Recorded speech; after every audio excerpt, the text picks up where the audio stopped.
আসসালামু আলাইকুম।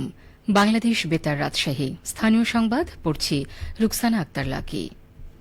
রাজশাহী সিটি কর্পোরেশনের প্রশাসক সহ জেলা জজ ও পুলিশের ডিআইজির সঙ্গে সৌজন্য সাক্ষাৎ করেছেন বাংলাদেশে নিযুক্ত মার্কিন রাষ্ট্রদূত ব্রেন্টি ক্রিস্টেনসেন। গতরাতে রাজশাহীর ব্র্যান্ড রিভারভিউ আবাসিক হোটেলের কনফারেন্স রুমে এই সাক্ষাৎ অনুষ্ঠিত হয়। এ সময় উপস্থিত ছিলেন সারদা পুলিশ একাডেমির অধ্যক্ষ ও অতিরিক্ত আইজিপি জিএম আজিজুর রহমান, রাজশাহীর সিনিয়র জেলা জজ এইচএম মাহমুদুর রহমান, রাসিক প্রশাসক মোহাম্মদ মাহফুজুর রহমান রিটন, রাজশাহী রেঞ্জের ডিআইজি মোহাম্মদ শাহজাহান মিয়া, আরএমপি কমিশনার মোহাম্মদ ফয়জুল কবির, আরএমপির উপপুলিশ কমিশনার ও মিডিয়া সেলের ডিসি মোহাম্মদ গাজীউর রহমান সহ মার্কিন দুই কূটনৈতিক প্রতিনিধি। এর আগে রাসিক ও পুলিশ প্রশাসনের পক্ষ থেকে মার্কিন রাষ্ট্রদূত ব্রেন্টি ক্রিস্টেনসেনকে সম্মাননা ক্রেস্ট প্রদান করা হয়। চাঁপাইনবাবগঞ্জের শিবগঞ্জে ভূমি সেবা সংক্রান্ত অভিযোগ, সমস্যা ও পরামর্শ গ্রহণের লক্ষ্যে ভূমি সেবা বিষয়ক গণশুনানি অনুষ্ঠিত হয়েছে। গতকাল ছত্রাজিতপুর ইউনিয়ন ভূমি অফিস প্রাঙ্গণে জেলা প্রশাসন ও উপজেলা ভূমি অফিসের যৌথ আয়োজনে এই গণশুনানি অনুষ্ঠিত হয়। গণশুনানিতে প্রধান অতিথি ছিলেন জেলা প্রশাসক আবু সালে মোহাম্মদ মুসা জঙ্গি। গণশুনানিতে উপস্থিত নাগরিকগণ নামজারি, ভূমি উন্নয়ন কর, খতিয়ান সংশোধন, জমির রেকর্ড সংক্রান্ত জটিলতা এবং অন্যান্য ভূমি সেবা বিষয়ে তাদের বিভিন্ন সমস্যা ও মতামত তুলে ধরেন। জেলা প্রশাসক বলেন, ভূমি ব্যবস্থাপনায় স্বচ্ছতা, জবাবদিহিতা ও জনগণের ভোগান্তি কমাতে সরকার নিরলসভাবে কাজ করে যাচ্ছে।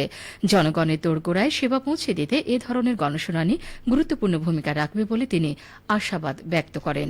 শেষে জেলা প্রশাসক চতুর্থ প্রাথমিক শিক্ষা উন্নয়ন কর্মসূচির অর্থায়নে উপজেলা পরিষদ চত্বরে প্রতিবন্ধী শিক্ষার্থীদের মাঝে হুইল চেয়ার সহ সহায়ক ডিভাইস বিতরণ করেন।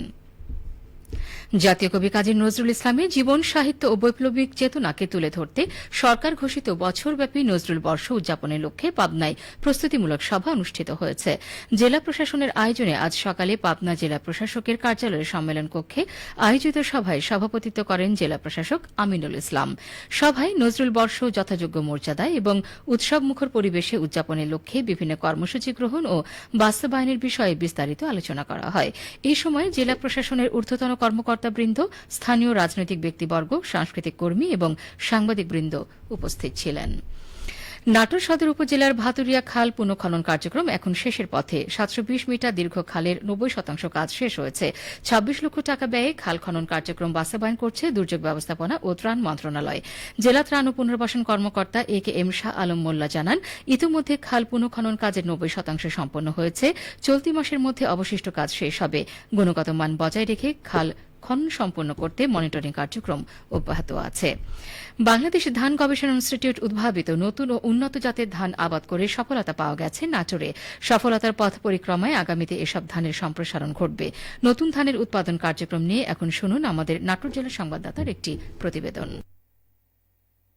বাংলাদেশ ধান গবেষণা ইনস্টিটিউট উন্নত ও পুষ্টি সমৃদ্ধ নতুন নতুন জাতের ধান উদ্ভাবন করে যাচ্ছে। কৃষক পর্যায়ে এসব ধানের আবাদ প্রচলনে বীজ সহ অন্যান্য উপকরণ সহায়তা ও প্রদর্শনী খামার স্থাপন করছে কৃষি বিভাগ। কৃষি সম্প্রসারণ অধিদপ্তর নাটোর জেলা কার্যালয়ের উপপরিচালক মোহাম্মদ হাবিবুল ইসলাম খান বলেন, এবছর বড় মৌসুমে আমাদের বেশ কিছু উন্নত জাতের ধান আবাদ হয়েছিল।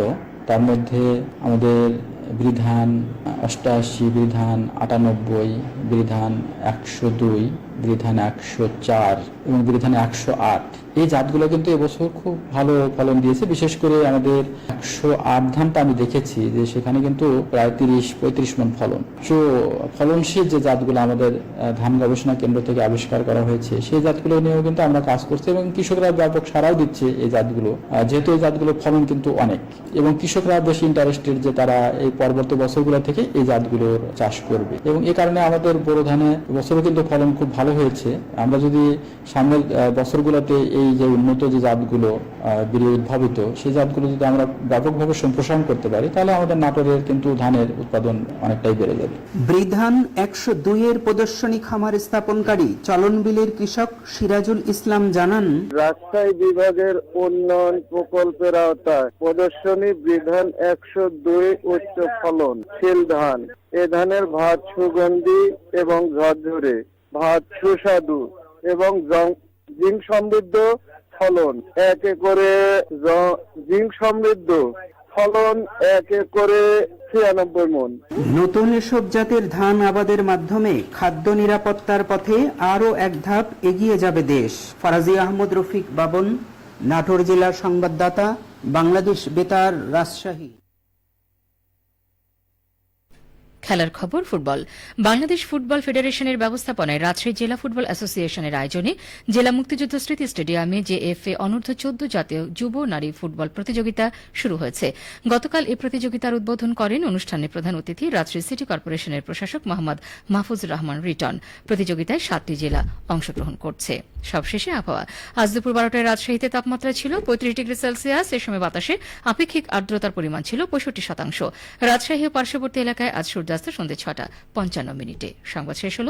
আমাদের পরবর্তী সংবাদ দুপুর 2টা 5 মিনিটে।